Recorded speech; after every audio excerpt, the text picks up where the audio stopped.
आपने सुन लिया कि उत्तर प्रदेश के मुसलमानों का क्या हाल है।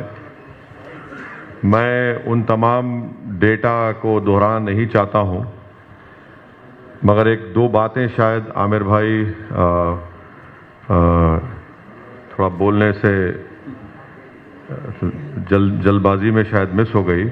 उसमें यह कि मुस्लिम ओबीसी समाज का जो डेटा है गवर्नमेंट एम्प्लॉयमेंट में, उनको भी उसमें शेयर नहीं मिल रहा है। जो मुस्लिम ओबीसी को रिजर्वेशन मिलता है, जो आप देखेंगे रिपोर्ट के पेज नंबर 15 पर है, उसको आप देख लीजिए। और पेज नंबर 16 पर एक और बात जिसका जिक्र मैं करना ज़रूरी समझता हूँ, वो ये है कि 1834 जो यूनिवर्सिटी टीचर्स काम कर रहे हैं स्टेट यूनिवर्सिटी में, स्टेट यूनिवर्सिटी जो उत्तर प्रदेश में है, उसमें से सिर्फ 57 मुसलमान हैं, यानी 3.11। और जो 727 असिस्टेंट प्रोफेसर्स जो यूपी हायर एजुकेशन कमीशन है, जिसमें से 149 पोस्ट ओबीसी के लिए रिजर्व्ड हैं, उसमें से सिर्फ 4.6% मुसलमान हैं। तो ये दो तीन चीज़ें थी, आप ज़रूर, और हमारे जर्नलिस्ट दोस्तों को शौकत साहब और आसिम अख्तर साहब ने आपके व्हाट्सएप नंबर पर इस रिपोर्ट को भिजा दिया है।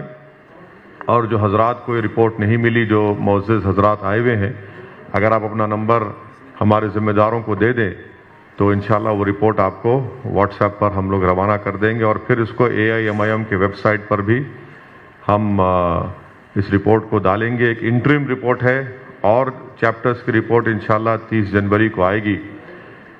आखिर में मैं सिर्फ यही बताना चाह रहा हूं कि ये डेटा साफ तौर पर बताता है कि उत्तर प्रदेश के मुसलमानों से अपीजमेंट नहीं हुआ है। उत्तर प्रदेश के मुसलमानों से, जो हिंदी का वर्ड है, अगर मुझे माफ़ कर दिया मैं गलत कर रहा हूं, तुष्टीकरण जो कहते हैं, वो नहीं हुआ है, बल्कि उत्तर प्रदेश के मुसलमानों का एक्सप्लॉयटेशन हुआ है, डेलिबरेट डिस्क्रिमिनेशन हुआ है, और इसके जिम्मेदार सब पॉलिटिकल पार्टीज हैं। तो ये डेटा, ये रिपोर्ट निकालने का ये बुनियादी मकसद था कि एक तो पूरी पॉलिटिकल पार्टीज को और सरकार को मालूम हो जाए कि उत्तर प्रदेश की सबसे बड़ी माइनॉरिटी, जो आबादी में 19% उनका शेयर है, ये उनकी बदहाली का फिगर है, उनको आईना दिखाना था। और हम ये डिमांड करते हैं कि उत्तर प्रदेश के मुसलमानों के डेवलपमेंट के लिए स्कूल्स ज़्यादा खोले जाएं, ताकि इनका जो ड्रॉप आउट रेट है एजुकेशन को आते आते, वो उसको कम से कम उसका आधा तो रहे। ये तो माने 4% क्या बताता है। बैंक ज़्यादा खोले जाएं मुस्लिम इलाकों में। तीसरे ये कि जो अगर उत्तर प्रदेश से जो माइग्रेशन होता है, पलायन होता है, जो लोग बाहर जाते हैं, उसमें 51% मुसलमान सबसे ज़्यादा जाते हैं प्रदेश को, उत्तर प्रदेश को छोड़कर। उनके लिए सरकार कोई स्कीम नहीं बनाती है। ये 3-4 चीज़ें हैं जिसके ऊपर हर पॉलिटिकल पार्टी को सोचना ज़रूरी है। तो ये एक मकसद था इन 3-4 अहम चीज़ों को सामने लाने का। मैं बहुत सी बातें पॉलिटिकल कर सकता हूं, मगर जब हमारे जिम्मेदार स्कॉलर्स यहाँ बैठे हुए हैं, उन्होंने डेटा के ज़रिए उन तमाम बातों को बता दिया कि उत्तर प्रदेश के मुसलमानों के साथ नाइंसाफ़ी भी हुई और डेलिबरेटली उनको बैकवर्ड रखा गया। और चाहे सरकार किसी पार्टी की हो, उन्होंने उत्तर प्रदेश के मुसलमानों को उठाने के लिए कोई काम नहीं किया, और सिर्फ डराकर, फुसलाकर या उनका खौफ दिलाकर वोट हासिल करते रहे। तो ये तब्दीली अब आनी चाहिए, और इस रिपोर्ट को हम उत्तर प्रदेश की जनता के सामने पेश करेंगे।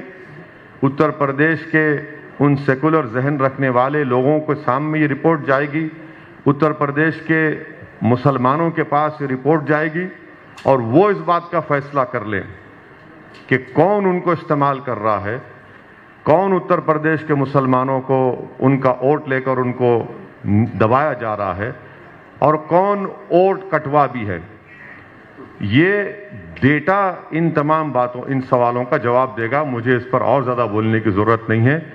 मैं बेहद शुक्रगुजार हूँ कि आप लोग अपना कीमती वक्त निकाल कर आए, ख़ास तौर से हमारे मीडिया हजरात का, कि आप अपना कीमती वक्त निकाल कर करीब सवा घंटा यहाँ पर 1.5 घंटा बैठे रहे। तो मेरी हमारे जो मीडिया के दोस्त हैं उनसे मेरी गुजारिश है कि अगर आपको कुछ सवाल करना है तो जाहिर है आप जो चाहे सवाल कर सकते, मगर मेरे लिए बाइज़ इज़्ज़त और फ़ख्र की बात होगी अगर आप इस रिपोर्ट पर भी कुछ सवाल कर लें। अगर आपको कुछ पूछना है तो ज़रूर पूछिए।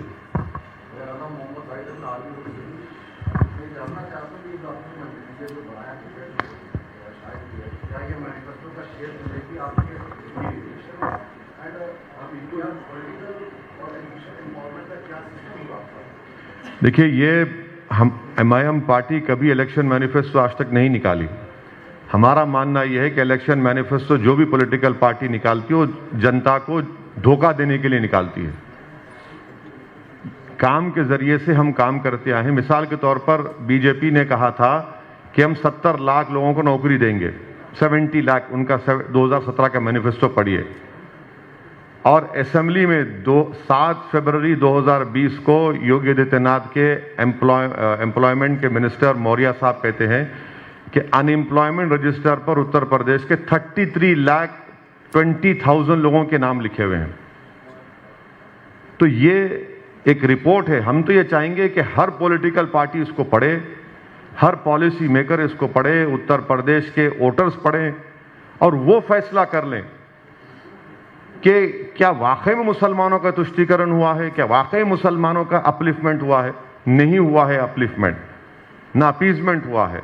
और मदरसा एजुकेशन के बारे में आपसे कह दूं कि पार्लियामेंट में मैंने सवाल उठाया था, मुख्तार अब्बास नकवी ने यह कहा था कि उत्तर प्रदेश में जो स्कीम है सेंट्रल गवर्नमेंट की मदरसा मॉडर्नाइजेशन की, उसमें ना स्टेट गवर्नमेंट तनख्वाह दे रही है, ना योगी सरकार उनको उनका शेयर दे रही है, 40-60 का जो शेयर है।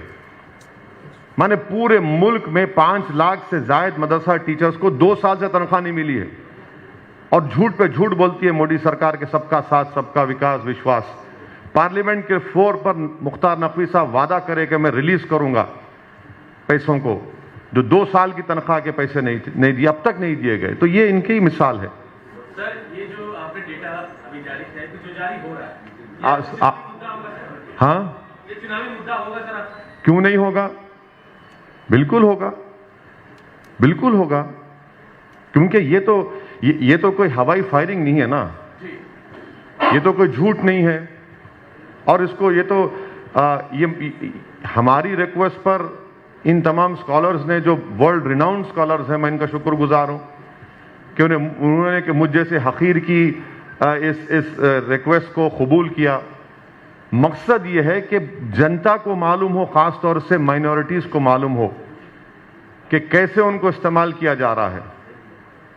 सिर्फ डरा फुसला कर और उनको धोखा देकर इस्तेमाल किया जा रहा है। यकीनन हम जब चुनाव होगा तो इन चीज़ों को सामने रखेंगे, क्योंकि अक्सर ये हमारे पॉलिटिकल अपोनेंट्स MIM पार्टी के बारे में बोलते हैं कि ओवैसी जज्बाती तकरीर करता।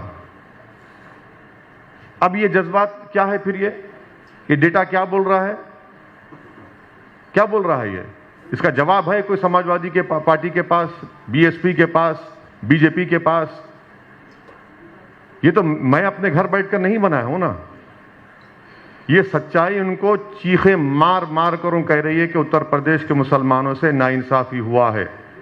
ये आईना दिखाता है ये रिपोर्ट उन तमाम लोगों को। और ये बहुत सालों के बाद ये रिपोर्ट आई है जो स्टेट स्पेसिफिक है।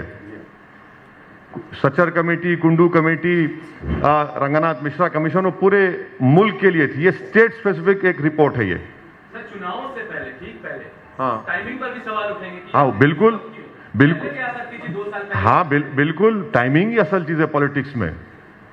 पॉलिटिक्स क्या है? पॉलिटिक्स जो है सही वक्त पे सही फैसला लेना है। तो ये सही वक्त है जब आप सब मिलकर, माने पॉलिटिकल पार्टीज मिलकर सबके सामने बुरा बनाकर मुसलमानों को पेश करते हैं। एक तरफ बीजेपी जो बोलते हैं ना अंग्रेजी में डॉग विजुअल पॉलिटिक्स इस्तेमाल करती है, और दूसरी तरफ ये जो अपने आप को सेकुलर बोलते हैं वो इस तरह की बात मुसलमानों से करते। तो भाई ये बताइए फिर आपने क्या किया? आप सबको मौका मिला ना सत्ता करने का उत्तर प्रदेश में, बीएसपी को मिला, कांग्रेस को मिला, सपा को मिला, बीजेपी को मिला। तो ये जो बदहाली है ये तो 5 साल पुरानी नहीं है ना। ऐसा नहीं है कि 5 साल में हुए, तो एक सिलसिलेवार है। 1999 से डेटा इसमें है। तो गिरते जा रहे हैं, हर चीज में गिरते जा रहे हैं। सर खुर्शीद अहमद जीटीवी भारत से, जिस तरीके से उत्तर प्रदेश में आपने डेटा जारी किया है, तेलंगाना में भी क्या मुसलमानों के हवाले से इस तरीके से डेटा? तेलंगाना के लिए एक मिनट सुनिए। पहला सर, तेलंगाना के लिए मैं आपसे रिक्वेस्ट करूंगा, सुधीर कमीशन की रिपोर्ट आप पढ़िए। उस रिपोर्ट को आप पढ़िए जिसके मेंबर आमिरुल्लाह खान साहब थे, उस रिपोर्ट के मेंबर वेंकट साहब भी थे, उस कमेटी के मेंबर शाबान साहब भी थे। उस रिपोर्ट को जरूर पढ़िए और उसमें से बहुत से चीजें इंप्लीमेंट हुई, और बल्कि उस रिपोर्ट में एक स्पेसिफिक कई इलाके का जिक्र किया था। इसमें एक भोलकपुर मुशीराबाद का नाम का था। वहां पर जाकर इस कमेटी मेंबर्स ने कहा कि वहां सीवरेज लाइन नहीं है, वाटर लाइन नहीं है। आज आप जाकर देखिए, वहां पर हमारा एमआईएम का कॉरपोरेटर है, उन्होंने वहां पर 10 करोड़ के सिर्फ सीवरेज लाइन डलाए और 10 करोड़ की वाटर लाइन डलाई। इस रिपोर्ट के आने के बाद हम सरकार के सामने बोले देखो ये रिपोर्ट है, तो फौरन तेलंगाना के सीएम केसीआर ने कहा कि यस असद भाई इसको करना है, क्योंकि वो इलाका हैदराबाद का सबसे गरीब स्लम था। आप लोग गए थे फिजिकली वहां पर, कमेटी के मेंबर्स। दूसरा सवाल क्या था? दूसरा सवाल यह है कि जिस तरीके से सीएम ने मथुरा के ऊपर स्टेटमेंट दिया, अब बनारस के घाटों पर एक पोस्टर लगा है जिसमें कहा गया है कि गैर हिंदू घाटों पे पिकनिक स्पॉट न बनाए। इस पे क्या कहना है? तो इस पे बोलने की क्या जरूरत है? यही तो बीजेपी कर रही है, नफरत फैलाना चाहती है। उस्ताद बिस्मिल्लाह खान का नाम तो नरेंद्र मोदी ले लिए, तो उस्ताद बिस्मिल्लाह खान बांसुरी नहीं बजाएंगे, नाम तो ले लिए, मगर ये क्या पोस्टर है फिर? ये सब सरकार कर रही है, नफरत फैलाना मुसलमानों के खिलाफ। अरे इस पर बात करिए ना, आपने क्या किया मुसलमानों के लिए 5 साल में, बताइए। आप तो बोलते कि appeasement for none, justice for all BJP कहती है ना, तो फिर ये क्या है बताइए? फिर आपने क्या क्या क्या जस्टिस किया मुसलमानों के साथ? तो सिर्फ नफरत फैलाना इनका काम है। तो मेरे भाई ये फिर क्या है? अगर national development minority finance corporation में 19% मुसलमानों की आबादी है और आप उनको क्या देते हैं भैया? 20 करोड़ रुपए एंटरप्रेन्योर्स के लिए, जबकि उत्तर प्रदेश में इतना स्किल्ड मुसलमान है आपके पास। आपने उनका ड्रॉप आउट रेट कंट्रोल करने के लिए क्या किया? आपने ग्रेजुएशन में उनका हेल्प करने के लिए क्या किया? आपने सेल्फ एम्प्लॉयमेंट में क्या किया? आपने कितने बैंक्स खोले, कितने एटीएम खोले? आप तो खोल रही नहीं ना कुछ भी। आपको मालूम कि सर उत्तर प्रदेश में 2% मुसलमानों के पास भी 5 एकड़ जमीन, 2 एकड़ जमीन नहीं है। 1.70 Muslims have only less than 2 एकड़ जमीन नहीं है। अच्छा, 58% मुसलमानों के पास जमीन नहीं है। कहां गई जमीन फिर? क्यों नहीं देते फिर आप? यही मुद्दे हैं मुसलमानों के, ये असल मुद्दे हैं जस्टिस के, डेवलपमेंट के, पॉलिटिकल एम्पावरमेंट के। इसीलिए एमआईएम पार्टी हिस्सेदारी की बात कर रही है। अब आप दूसरों को पूछ, आप पूछ लीजिए, दूसरों को पूछ लीजिए। तो रूट मैप तैयार कर लिया है आपने मुसलमानों के लिए यहाँ पे? कौन है सर? देखिए ये रूट मैप नहीं है, ये एक अपलिफ्टमेंट और इनजस्टिस की रिपोर्ट है, और उसको, इस इनजस्टिस को खत्म करने के लिए इन तमाम जो सब्जेक्ट्स और चैप्टर्स पर जिम्मेदारों ने, स्कॉलर्स ने काम किया, उसके ऊपर इंप्रूवमेंट करना है, और हम इसके ऊपर बात करेंगे, बोलेंगे। सर एक सवाल, पॉलिटिकल सवाल है जी। आपने गोली भाई आपको लेकर अपनी कई सभाओं में बोला हुआ है। ऐसा ही एक ग्रुप है, व्हाट्सएप ग्रुप है, जिसमें हिंदू कॉन्स्टिट्यूट नाम की बातें कही जा रही है। हिंदू कॉन्स्टिट्यूट, हाँ, बिल्कुल उसको बंद करना चाहिए, और जो भी कर रहा है उसको गिरफ्तार करना चाहिए। इस पर कोई कॉम्प्रोमाइज होना चाहिए, बिल्कुल स्ट्रांग एक्शन लेना चाहिए। जो भी है उनको पकड़ना चाहिए, उनको अरेस्ट करना चाहिए। पंजाब में प्रधानमंत्री के दौरे को लेकर के बड़ा इशू चल रहा है, कोई कह रहा है सुरक्षा में। कौन है भाई आप? मेरी लाइट। मैं शबाब हूं न्यूज़ 18 से। हाँ, प्रधानमंत्री मोदी के दौरे को लेकर के देखिए मेरा बोलना यह है कि प्रधानमंत्री की सिक्योरिटी की ब्रीच हुई है, नंबर 1। सेकेंडली, जो सोशल मीडिया पर सिखों के खिलाफ जो नफरत फैलाई जा रही है सिक्योरिटी की ब्रीच के बाद कि तुमको 84 याद दिलाएंगे, वो स्ट्रांगली कंडेम करना चाहिए। वो सरकार का मामला है ना, एसपीजी और स्टेट गवर्नमेंट का मामला है, मगर सिखों को क्यों बीच में लेके आ रहे हैं इसमें आप? इसको भी कंडेम करता हूं मैं। एक सवाल ये, अभिषेक मिश्रा आज तक से आप मुसलमानों की भागीदारी की बात कर रहे हैं, रिपोर्ट जो आप सामने रख रहे हैं, लेकिन मुफ्ती जी चुनाव में आपकी स्थिति क्या होगी? कि आप गठबंधन को जा रहे हैं, अकेले रहेंगे? फिलहाल स्थिति आपकी क्या है? नहीं, आप थोड़ा रुक जाइए अभिषेक भाई, आपको ब्रेकिंग न्यूज देंगे थोड़े दिनों में। गठबंधन कर रहे हैं, मान ले। नहीं, अभी तो वक्त तय करेगा ना। चेहरे की मुस्कुराहट क्या रही है सर? अरे मैं हमेशा मुस्कुराता रहता हूं, आपको मेरी मुस्कुराहट से भी फिक्र क्यों हो रही है? खुशी बता रहे हैं क्या? नहीं सर, ऐसा नहीं है। देखिए, मैं हमेशा हर हाल में खुश रहता हूं, हर हाल में खुश रहता हूं, क्योंकि मेरा काम मेहनत करना है, बाकी का ऊपर वाले के हाथ में है। तो आप हिमायती हैं सर मुसलमानों के, और कई पार्टियां। नहीं, मैं सुनिए, मैं सिर्फ मुसलमानों का हिमायती नहीं हूं, मैं हर मजलूम, कमजोर, जो मजलूम है उसका हिमायती हूं। ये गैर जरूरी कि मेरे चेहरे पे दाढ़ी और टोपी देकर ये कंक्लूजन मत आ जाइए। जी, आप पर ये आरोप बड़ा पुराना लगता आया है, जैसा कि बिहार चुनाव को लेकर के लगता है। आप वहां पर गए, 5 सीटें आपने जीत दी, आरजेडी गठबंधन को हटवा दिया। कुछ वैसा ही उत्तर प्रदेश में बीजेपी के इशारे पर कर रहे हैं, और आपको फंडिंग भी इसके लिए अलग से की जाती है। बिल्कुल, आपके ही घर में वो तय हुआ ना। अभी तक आप 90% रख लिया, खाली 10% आप मुंह मिठाई दिए मुझे। आप ही के घर में हुआ था वो डील, क्यों भूल रहे हैं आप?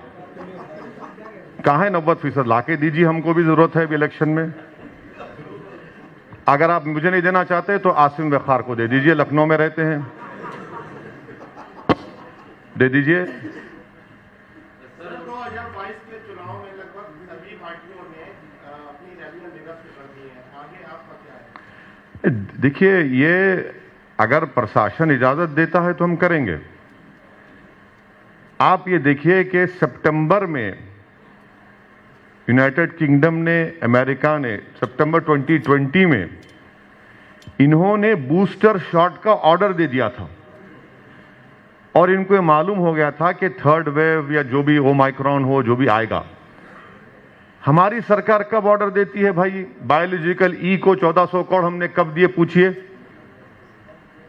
कब दिया आपने?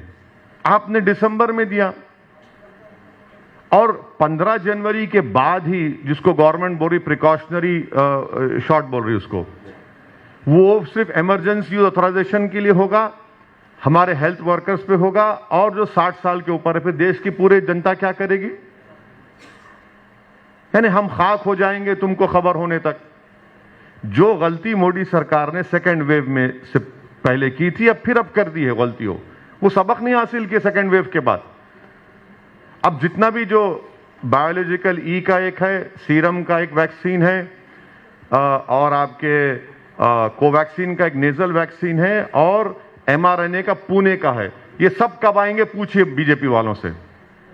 कब जनता को लगेंगे पूछिए? प्रिकॉशनरी बोलिए, बूस्टर शॉट बोलिए, कब लगेंगे?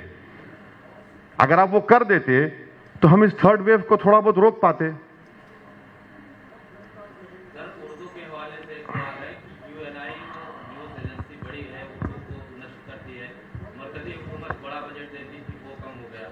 उत्तर प्रदेश में नया दौर एक मैगजीन उर्दू का निकलता था, वो गुज़िश्ता 1.5 बरस से बंद है।